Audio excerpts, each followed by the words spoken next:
تو ترقی پذیر لوگ اکثر لوگوں کی باتوں کو اگنور کرتے ہیں تو وہ صرف اپنے منزل اپنے مقصد کی جانب رواں دواں ہوتے ہیں.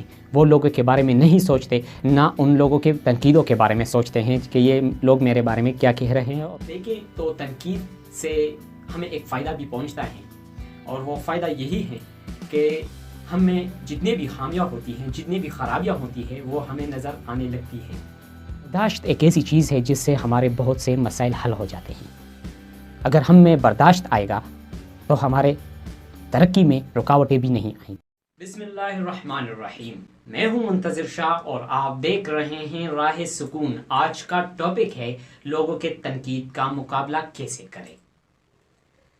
دیکھیے، تنقید ہر انسان پر ہوتی رہتی ہے. میرے خیال سے ایک بندہ بھی ایسا نہیں ہوگا جو تنقید کا نشان نہیں بنا ہو.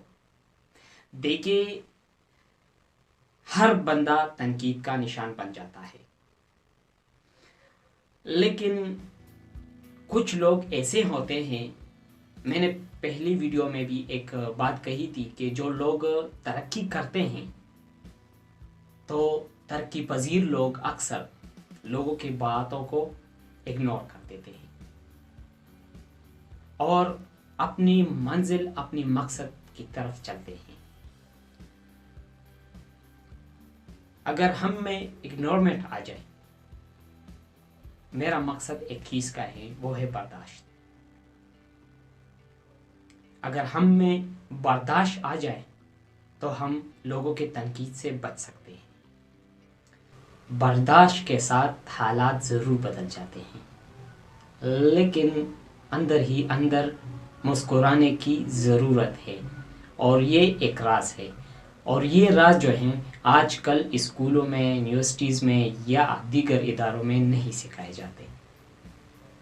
اگر انسان اپنے اندر برداشت پیدا کرے تو آپ یقین جانیں آپ کی ترقی میں کچھ بھی رکاوٹیں نہیں بنیں گی. یہ نہیں بلکہ اسلام بھی ہمیں صبر، تحمل اور برداشت کرنے کی تاکید دیتی ہے. اگر ہم اپنے آپ میں برداشت کا مادہ پیدا کریں تو ہماری مشکلات بھی کم ہوں گے اور ہم ہمیشہ خوشگوار زندگی گزاریں گے. تنقید سے ہمیں ایک فائدہ پہنچتا ہے، اور وہ فائدہ یہی ہے کہ اکثر ہم میں جتنے بھی عیب ہوتے ہیں، انسان ہیں، غلطیاں تو ہوتی رہتی ہے. تو تنقید سے ایک فائدہ یہی پہنچتا ہے کہ جتنے بھی عیب ہیں ہمارے اندر، جتنے بھی خرابیاں ہیں، تو میرے خیال سے اگر ہم وہ عیب، وہ غلطیاں کوشش کر کے وہ نکال دیں تو اسی کی وجہ سے بھی ہم ان لوگوں کے منہ پر تالا لگا سکتے ہیں جو لوگ ہم پر تنقید کرتے ہیں. اللہ ہم سب میں برداشت لائیں. اگر ہم برداشت پیدا کریں اور اپنی خامیوں کو نکال دیں تو انشاءاللہ ہم پر تنقید تو ہوتی رہیں گی، لیکن ہمیں فرق نہیں پڑے گا. ابھی کے لیے اتنا بہت ہے. انشاءاللہ ملتے ہیں اگلی ویڈیو میں. ابھی کے لیے اجازت دیجیے. اللہ حافظ. السلام علیکم ورحمۃ اللہ وبرکاتہ.